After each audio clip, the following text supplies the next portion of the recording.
Pues ya empezó a nevar otra vez. Vamos a ver porque hay aviso de una gran tormenta nuevamente. Y ya empezó a nevar ahora y va a nevar toda la noche. Vamos a ver ahora cuánto se junta. Poco a poco se va a acumular. Ahorita todavía no se pega al piso. Vean qué bonito se ve.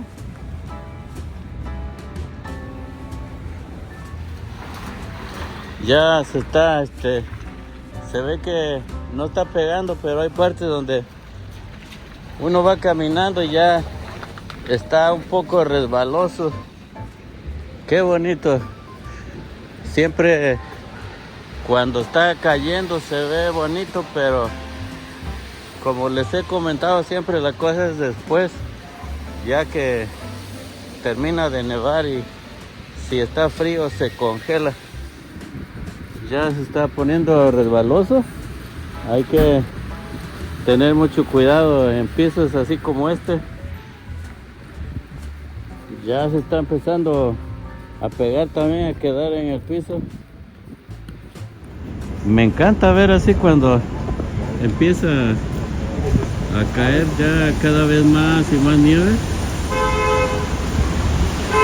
Y no está muy frío ahorita.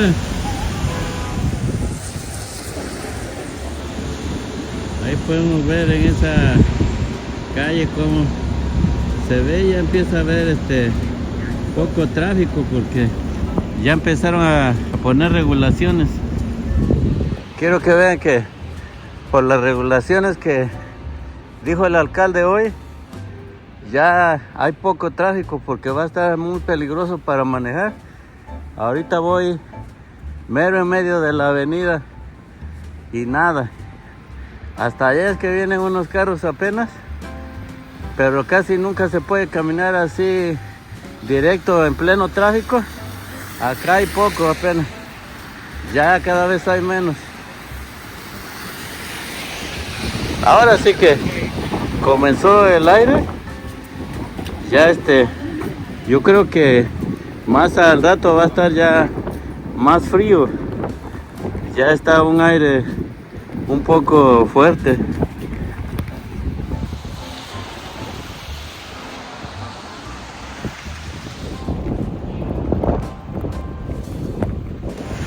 Así es como se ve ahorita, que ya va a empezar a nevar más fuerte.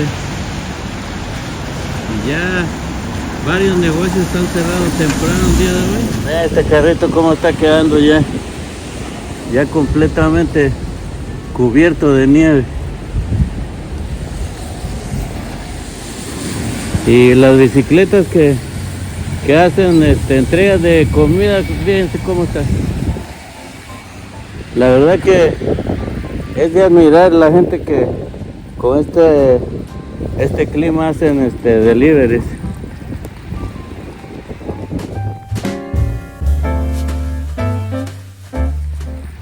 Habría que estar agradecido con esta gente porque a veces uno ya no quiere salir y uno llama para que le lleven algo y ellos pues es parte de su trabajo y tienen que hacerlo.